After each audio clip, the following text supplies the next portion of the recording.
అందరికీ నమస్కారం. ఈ వీడియోలో నేను ఒక కళ గురించి చెప్పబోతున్నానండి. పూర్వకాలంలో మన వాళ్ళు గుడులు మీద అంటే గోడల మీద, రాళ్ళ మీద ఎలా శిల్పాలు చెక్కారు, శిల్పులు ఎలా ఉన్నారు అనుకునేవాళ్ళు. ఇక్కడ చూస్తున్నాంగా ఏదో గుడి యొక్క గజస్తంభాన్ని ఏర్పాటు చేస్తున్నారు. ఎంట్రీ అదంతా.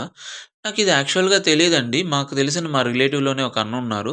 ఆయన చాలా ఇదిగా ఇప్పుడు గూడా రాళ్ళ మీద, బండల మీద ఇలాంటి డిజైన్స్ వేయడం అంటే పువ్వులు గానియండి, ఏమైనా శిలలు మాదిరి ఉండేటువంటివి వేయనియండి, అలాంటివి వేస్తూ ఉండేవాడు. నేనెప్పుడూ ఏదో క్యాజువల్‌గా ఒకసారి అలా వెళ్ళాను. ఏదో గుడి ఓపెనింగ్ ఉంది కదా అని.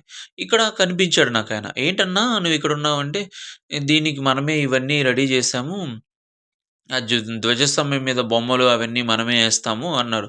అంటే ఊర్లో ఉన్నప్పుడు ఏదో బండ మీద బొమ్మలేసేది మామూలుగా పాలరాతి మీద బొమ్మలేసి, చనిపోయిన వాళ్ళకి బొమ్మలది వేసి మన దీని మీద పెడుతూ ఉంటారు గదా! సమాధి మీద. అలాంటివి వేసేవాడు. నేనెప్పుడూ ఓహ్! ఏదో వేస్తున్నాడులే అనుకున్నా. కానీ ఇక్కడ నేను చూసిన తర్వాత చాలా ఆనందపడ్డాను నేను.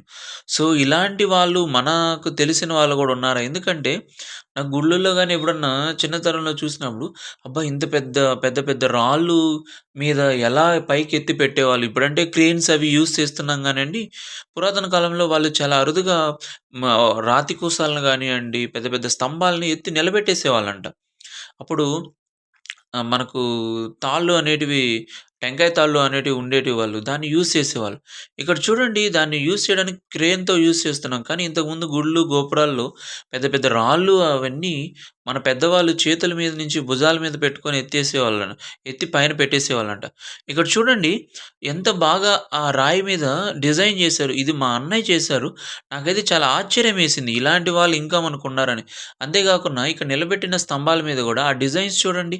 ఫ్లవర్స్‌లా, ఏదో జంతువుల్లా, చెట్లులాగా వేశారు. నాకైతే చాలా ఆనందమేసింది. అందుకే నేను ఈ వీడియోని మన దాంట్లో షేర్ చేసుకోవాలనుకున్నా. యాక్చువల్‌గా నేనప్పుడు వీడియో సరిగ్గా తీయలేదు గానియండి ఏంటో అని. ఆ తర్వాత నాకు ఆ వీడియో దొరకలేదు. బట్ ఏంటంటే, ఈ తీసిన వీడియోతోనే మీ అందరికి గూడా ఒకసారి చూపించాలనే ఉద్దేశ్యంతో నేను చూపించాను.